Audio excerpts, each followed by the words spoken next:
Sometimes you aren't confused. Sometimes you just don't like the answer. And sometimes you keep asking because you're hoping the answer is going to change. Do I actually need another sign? Or did my knowing already speak and I'm the one asking it to repeat itself? I'm Bethany, and this is Life.ing. I guide women back to themselves through grounded spiritual practices and honest conversations about what it actually takes to build a life that feels like yours. This isn't another self-help podcast. It's a space for women who are tired of knowing what needs to change, but not changing it. We talk about devotion, self-trust, and what happens when you finally stop abandoning yourself. If you're in the middle season between who you were and who you're becoming, welcome home. Hello, friends, and welcome back to season 4 of Life.ing. So you might notice this episode already looks a little different. I'm sitting in my living room, and actually this feels like really full circle because exactly 1 year ago to this day that you're listening to this, I released the episode that publicly launched this podcast. And that episode was called The Breakup. So I recorded that episode the day after ending my relationship, like literally the day after, which, okay, looking back, it's actually kind of insane. But in that episode, I said something. I said that by ending that relationship, I was shifting timelines, that I knew I needed to make more space and more room for me to have a life that was truly aligned with who I am. And at that time, I honestly had absolutely no idea what that life was going to look like none. Okay. I couldn't think past day 1. And I just remember my best friends were asking me when the breakup happened, what I thought I had learned from this relationship and like what I thought was going to happen next and how I thought I was going to feel. And I just remember telling my friends, you know what? Ask me again in a year, because right now I have no idea. Like I just didn't know. But even sitting there the day after my breakup, feeling absolutely terrible, there was one thing that I did know. I knew I was going to be okay. And I knew that wherever that decision took me next, I was going to be more aligned with myself because of it. And it's not because I knew what was coming or because I just had some beautiful vision of my next chapter. And it definitely wasn't because I thought choosing myself meant everything was just magically going to get easier. You know, I actually said in that episode that sometimes trusting your intuition is the hardest thing that you can do because of the choices it asks you to make. And I still believe that. Like, I didn't trust the outcome.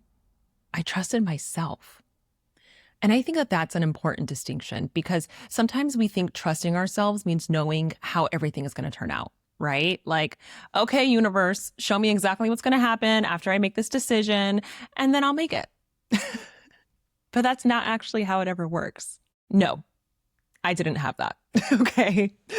I had no clue what was coming. But I just knew that I wasn't willing to wait around for someone else to figure out what they wanted while my life was sitting there waiting on them. And now it's been a year. So I guess it's time for me to answer that question. You know, I thought about doing an episode about like everything that I've learned. Like, here's what I learned a year after my breakup. Here are the lessons. Here are the takeaways. But that just doesn't feel right because this year wasn't a list of lessons. It was my life. And so instead, I want to do something different. I wanted to write a letter to the woman who recorded that episode, the Bethany who was sitting at this microphone the day after her relationship ended, knowing that she'd made the right decision and having absolutely no idea what was waiting for her on the other side of it. So this is for her. Dear Bethany, first of all, it's going to get better. I know everybody says that, and right now that's probably not particularly helpful because it's going to be really fucking shitty for a while. You're going to cry randomly, like randomly. You're going to be completely fine, and then suddenly you're crying again, which is going to be incredibly annoying because your Aquarius moon could never. She's going to be like, again? We already did this? But you're going to cry. You're going to miss him. You're going to miss your life together. You're going to wonder about things that don't have answers. And then one day you're going to realize that you haven't cried in a while. And then another day you're going to realize you didn't think about it at all. And slowly, without you really noticing when it happened, it gets better. But before I tell you about everything that happens this year, I need to tell you something first. You were right. You made the right decision. And I don't mean that in some everything happens for a reason type of way. I mean you were right about what you knew. Because you and your ex are actually going to stay in contact for the better part of the next year. You're going to check on each other. You're going to talk. You're going to have conversations about what happened. You're going to talk about what went wrong. And in all of those conversations, not once is there going to be a conversation about getting back together. Not once. The answer never changes. And I think you need to know that. Because right now you're making a decision without having any evidence for what comes next. You just know. And a year later, I can tell you that you were right to listen. So thank you. Thank you for... Bear with me, y'all. Okay. Keep it together, Bethany. Thank you for choosing not to stay. Thank you for not trying to find reasons to stay. And thank you for not trying to find reasons to make him stay. Because you could have. You could have negotiated. You could have waited. You could have said, okay, let's give this another month. Let's see how you feel. Let's figure it out. You could have tried to make yourself more accommodating. You could have taken his uncertainty and made it your responsibility to solve. And you didn't. And I'm so grateful that you didn't. Because you'd already done everything you could do to make that relationship work. And eventually you're going to understand something that right now you're still trying to make sense of. You can only do so much alone inside of a partnership. It takes two people to want to be there. And you can't want it enough for both of you. Also, stop trying to figure out why he couldn't tell you sooner. Seriously, you're going to spend way too much time trying to understand that. Why didn't he say something earlier? Why did we pick out an apartment together? Why did we sign a lease together? Why did we buy fucking furniture together if he wasn't sure he wanted to move? You're going to keep looking for the missing piece that makes all of that make sense. And eventually you're going to realize there isn't some secret explanation that you're missing. He couldn't be honest enough with himself about what he wanted to be honest with you soon enough. That's it. You don't need to spend the next year excavating it. You don't need another explanation. And you don't need to understand him better in order to trust what happened to you. And weirdly, that's going to become one of the biggest things that you learn about yourself this year too. But we'll get there. Because first, you said something in that episode that I keep thinking about. You said, I'm making more space and more room for me. And BB, you had no idea what was about to move into that space. For starters, you're going to create a podcast. Yeah, this podcast. The thing you're recording into right now because you needed somewhere to put your voice and your stories and the things that you were learning. It's going to become a huge part of your life. You're also going to go to Finland for 6 weeks. 6 weeks! You're going to go to a creative residency and spend the longest period of time you've ever spent traveling alone. And you're going to learn so much about yourself there. You're going to make friendships that become some of the best friendships you've had in your adult life. And actually, that's going to be one of the most unexpected gifts of this entire year. Friendship. Really fucking good friendship. Like badass friendships. Like the kind where you have people you can text about nothing. People you can go dancing with. People you can book a random trip with because there's a DJ you want to see on Halloween and you're like, fuck it, baby, let's go. You're going to build community here. And you're going to clean out that apartment. His stuff is going to leave. And you're going to start buying things that you love. And eventually you're going to look around your apartment and realize, oh, this feels like me. Like, really me. And you're going to love it so much that it actually becomes a problem. Because your Cancer sun is going to decide there is absolutely no reason to ever leave. Your hermit self is thriving. We do have to drag her outside occasionally, but you're going to create a home that feels like you. And you're going to put an enormous amount of energy into your business. Honestly, maybe too much. We'll also get there. But you're going to spend the better part of this year restructuring it. You're going to rethink things, rebuild things, change things. You're going to step into your work differently. You're going to get back into ceramics too. And this one really matters because ceramics is going to remind you that you're allowed to do something simply because you love it. It doesn't have to be an outcome. And you don't have to sell it. You don't have to monetize it. You don't have to figure out how it fits into your brand. You can literally just put your hands in clay and make something because it lights you up. That's it. It's going to bring you back to a kind of joy that I don't think you even realize you're missing right now. And you're going to build a morning practice that you actually stick with. You're going to meditate, you're going to pull cards, you're going to journal. And not because you're trying to become some perfect spiritual person who has this pristine morning routine and wakes up enlightened every day. Sometimes your mind is going to be loud AF. Sometimes you're just going to have 5 minutes, but it's going to feel profound. And sometimes it's not, but you're going to keep showing up anyways. And you're going to create so much more room to actually hear yourself. And some of what you hear isn't going to be fun. Because that's the other thing nobody really tells you about making room for yourself. You don't only make room for joy. You make room for whatever's been waiting for your attention. You're going to start seeing parts of yourself that you've been ignoring.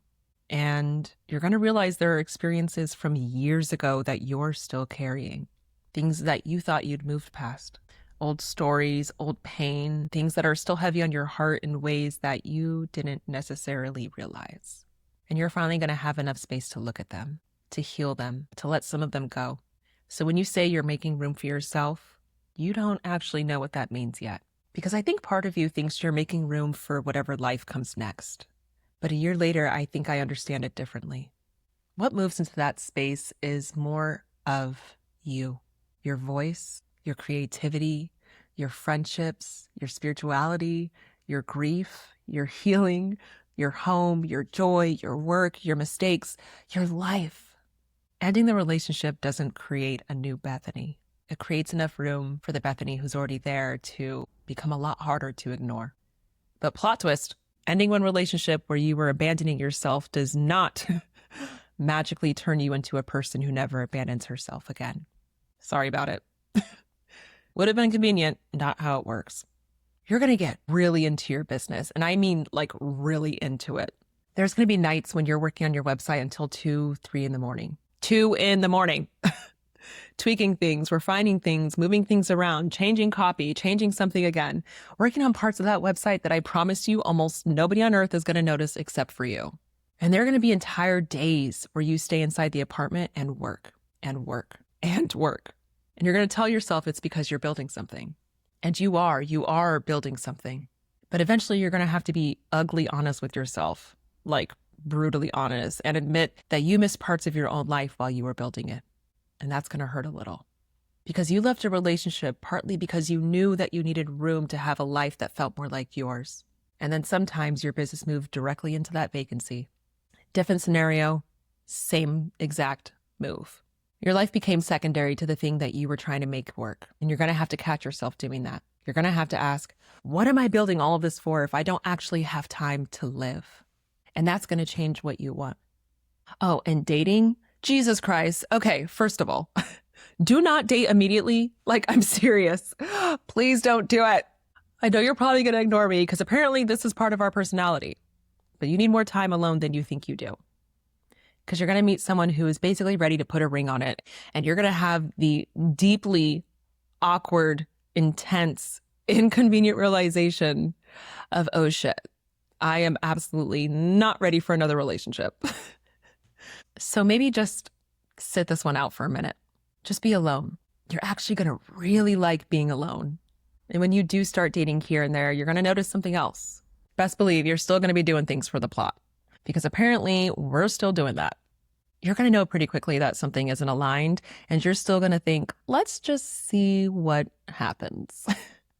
Which is very cute until it isn't, because you're too old for this shit.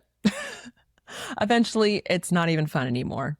And here's one of the most annoying things about you that I regret to inform you does not change. You are so intuitive that sometimes you like to test your intuition. You'll know, and then you'll ignore what you know just to see if you were right. Which is insane behavior when you really think about it. Like, I know exactly how this is going to go, but let's gather some empirical evidence. And the most annoying thing is you're always right every time. So eventually you're going to have to stop pretending that the experiment is necessary. And actually, that's going to teach you something really important about self-trust. Because a year ago, I think self-trust meant something slightly different to you. You trusted yourself enough to make a really hard decision without knowing what would happen afterward. And that's still self-trust. That's huge. But now I think self-trust is honesty, like ugly honesty, like the kind where you have to call yourself out when you know you're trying to pull some stupid shit. Because one of the things you're going to realize is that we're not always honest with ourselves. And you can be incredibly intuitive and still bullshit yourself. You can know the answer, you can feel it, you can pull the card, you can receive the message, you can have the knowing. And then your mind can walk in with a PowerPoint presentation containing 15 extremely compelling reasons of why maybe this time you should ignore it. You can be self-aware and still not be self-honest. You can know exactly why you're doing something. You can understand the childhood wound. You can understand the pattern. You can understand the attachment. You can explain the entire thing beautifully and still do it. And this year, you're going to learn that when you're brutally honest with yourself about what you want and what you need, that's when the answer about what needs to change gets really clear. Sometimes you aren't confused. Sometimes you just don't like the answer. And sometimes you keep asking because you're hoping the answer is going to change. And sometimes clarity isn't hiding from you. You just haven't been willing to say the thing out loud yet. What do I actually need? What do I actually want? Do I want to be here? Do I want this relationship? Do I want to go out tonight? Do I want to keep working like this? Do I actually need another sign? Or did my knowing already speak and I'm the one asking it to repeat itself? That's what self-trust means to me now. Not that I always get it right, or that I never ignore myself, or that I always immediately do the thing my intuition tells me to do. It's that I'm willing to be honest enough with myself to come back.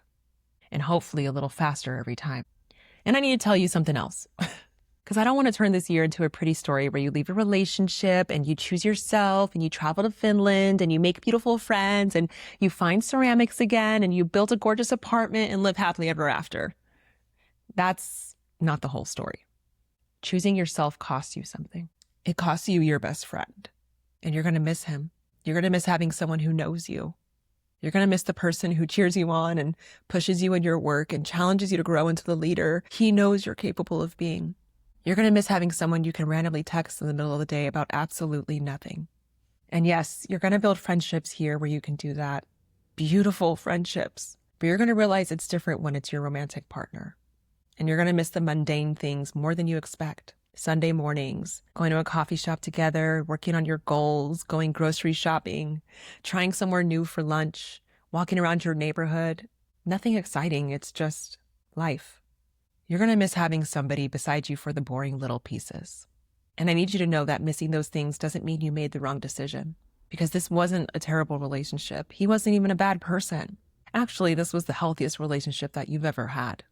It helped you become a more secure person. It helped you grow. He supported you. He challenged you. There was real love there. There was a real life there. And you're allowed to tell the truth about that too. You don't have to decide the entire relationship was a mistake just because it ended. Something could have been good for you. Someone could have changed you. You can love them. You can be grateful for what you built together. You can miss Sunday mornings, and it can still be over. That's one of the harder things you're going to learn. Because sometimes it's easier when something is obviously wrong. Then you get to point to the problem. You get to say, see, that's why I left. But sometimes nothing is horribly wrong. Sometimes something just doesn't fit anymore. Sometimes the other person doesn't want what you want. And sometimes you reach a point where continuing requires you to betray something you know about yourself. And then you have to decide whether you're going to listen. The grief that follows doesn't mean the decision was wrong. It means something mattered. And I think this year is also going to teach you something that I didn't expect. Choosing yourself does not mean becoming the only person that you need. I know, very inconvenient for a hyper-independent baddie, but you're going to learn that too. Because when I ask myself now what he used to give me that I've learned to give myself, the truth is a lot of it I already knew how to give myself. I already knew how to push myself. I knew how to create, how to make decisions, how to challenge myself, how to keep going. It was just nice to share it with someone. And after a year of doing so much on my own, I know something very clearly now. I need support outside of myself. I can only go so far alone. And I don't think there's anything wrong with that. I don't want choosing myself to become another version of I don't need anybody, because I do. I need people. I need my friends. I need community. And yes, eventually I do want partnership. I want someone beside me. I want someone to share the mundane with. I want support. I want to be witnessed. I want to have someone who challenges me. I want someone I could text in the middle of the day about nothing. I want the coffee shop and the grocery store and the Sunday walk. But there's a difference now. I don't want to disappear inside of that. I don't want someone deciding the direction of my life because I'm waiting for them to figure out theirs. I want to belong to myself and have someone beside me. Those things are allowed to coexist. Choosing yourself doesn't mean only choosing yourself, and needing support doesn't mean you don't trust yourself. And now I think I'm finally starting to understand what I actually want from the room that you created. Because right after the breakup, I wanted to be alone. I needed it. Nature carried me through that breakup in a way I don't think I could ever fully explain. I went on like 8 hikes with my hiking group. 8. I wanted to meet people. I wanted to be outside. I needed trees and mountains and to walk and to be somewhere where nobody needed anything from me. And nature healed me through and through. I genuinely don't know if I would have gotten through that period in the same way without hiking. Then after that, I wanted even more time alone, and I let myself have it. But now, a year later, I want more life. I want to do things. I want to go to a movie by myself because I feel like going to a movie. I want to walk over to the park by my house and spend an hour there. I want to go to the ceramic studio. I want to make something with my hands. I want to go to a DJ set. I want to dance with my friends. I want to book a random trip for Halloween because my best friend and I want to go see somebody play. I want to wake up and have enough room in my life to ask, what would actually feel good today? And then do it on my terms. I want joy that doesn't need to become anything. I want hobbies that stay hobbies. I want afternoons that don't become content. I want experiences that don't need to be productive. And maybe, most importantly, I don't want to stay stuck inside my business. I love my work. I've poured so much into it this year. I've rebuilt and restructured and refined and thought about every fucking detail. But I don't want my business to become the reason that I don't have a life. I want my business to give me the freedom to do the things that I love. Because what is all this for otherwise? What are we healing for? What are we building self-trust for? What are we creating all of this room for? It can't just be so we have more time to work on ourselves. At some point, we have to live. And I think that's where I am now. I don't want to spend every available inch of my life fixing, healing, building, optimizing, working, becoming. I want to enjoy the woman I worked so hard to become. So if I could actually sit across from you right now, the Bethany who recorded the breakup, I think I'd tell you this. It's going to get better. It's going to suck at first. You're going to cry at deeply inconvenient times. Again, Aquarius moon, my condolences. You're going to miss him. You're going to miss your best friend. You're going to miss your Sundays. And you're going to wonder why. And you're going to try to understand things that aren't yours to understand. And eventually you're going to stop needing to. Please don't date right away. Like, I'm serious. You need more time alone. You're going to think you're ready before you're ready, and you're not. And that's okay. You're going to build an incredible life around yourself. You're going to go further away from home by yourself than you ever have. You're going to make friendships that you can't imagine right now. You're going to create something with your voice. You're going to get your hands back into clay. You're going to make your apartment yours. You're going to build rituals that make you feel connected to yourself. You're going to heal things you didn't even know you're still carrying. You're going to work too much. You're going to burn yourself out. You're going to ignore your intuition for the plot. You're going to be right and annoyed about it. You're going to catch yourself. You're going to come back to yourself. And you're going to learn that choosing yourself once doesn't mean you'll never leave yourself again. It means you know the way back. You're going to learn that self-trust isn't just intuition. It's honesty. You're going to learn that sometimes the answer you've been looking for arrives the second you're willing to admit what you actually want. You're going to learn that grief doesn't mean you chose wrong. You're going to learn that you can love someone and leave. You can miss someone and not go back. You can honor what something gave you without requiring it to stay forever. You're going to learn that independence isn't the same thing as isolation, that you can deeply belong to yourself and still need people, that support isn't a failure of self-trust, that you can only go so far alone. And most importantly, you're going to learn that the life you were making room for wasn't waiting somewhere outside of you. It wasn't a prize you received because you were brave enough to leave. You were making room for yourself. And I don't think you understood how literal that was when you said it. You said you were shifting timelines. You said you were making room for a life that was aligned with who you are. And a year later, I can finally tell you what moved into the room. You did. More of you. Your voice moved in. Your creativity moved in. Your friendships moved in. Your grief moved in. Your healing, your spirituality, your mistakes, your honesty, your joy. Your whole fucking life moved in. And I'm so grateful that you made the room. I'm so grateful that you didn't wait for somebody else to decide whether your life could begin. I'm grateful that you trusted yourself before I existed to give you the evidence that you were right. And I'm grateful that you chose yourself even though choosing yourself hurt. You couldn't think past day one. I know. You didn't need to. I got it from here. And I think that's what I want to leave you with too, if you're listening to this and you're somewhere inside your own version of this story. It doesn't have to be a breakup. Maybe nothing in your life is even technically wrong. Maybe you have the good relationship, the stable job, the life that makes sense. Maybe everybody around you thinks you're doing great. And still, there's something you know. Maybe it's the conversation that you've said in your head 100 times in the shower. Maybe it's the job you were done growing into 2 years ago. Maybe it's that yes you keep giving that costs you the entire week afterward. Maybe it is the relationship. Maybe it's the move. Maybe it's the thing you want that you keep deciding isn't practical enough. Maybe you're waiting for another sign. You're asking your friends. You're pulling another card. You're watching another reading. Maybe you're trying to logic your way into an answer that asks less of you. And maybe you already know. I'm not telling you to blow up your life. I'm not telling you to leave your relationship. I'm not telling you to quit your job tomorrow. That's not what this is.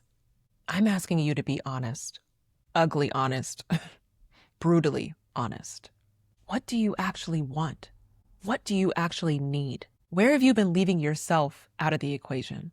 And what would happen if you stopped asking your knowing to repeat itself? Because a year ago, I thought choosing myself was the moment that I finally left that relationship. But now I don't think that's true. That was one choice. Choosing myself was Finland. Choosing myself was ceramics. It was hiking when I was freaking heartbroken. Choosing myself was letting my apartment become mine. It was admitting that I was working too much. Choosing myself was ending the date sooner. It was realizing that I wasn't ready for another relationship. Choosing myself was letting people support me. Choosing myself was being honest when the answer wasn't always convenient. And it was coming back every time I noticed I'd left myself again. And you know what? I think that's the work. Not becoming a person who never abandons herself, but learning to return sooner. Because a year ago, I thought I needed to make more room for myself. And I did, but I don't think I needed to spend another year making more room. I think I'm ready to live in the room that I already made. And maybe that's what this season is about.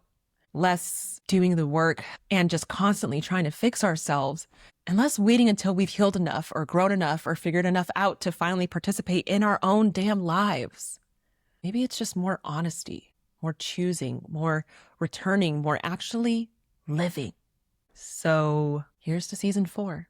And to the woman who chose herself before she knew what would happen next, thank you. You were right. I'll take it from here.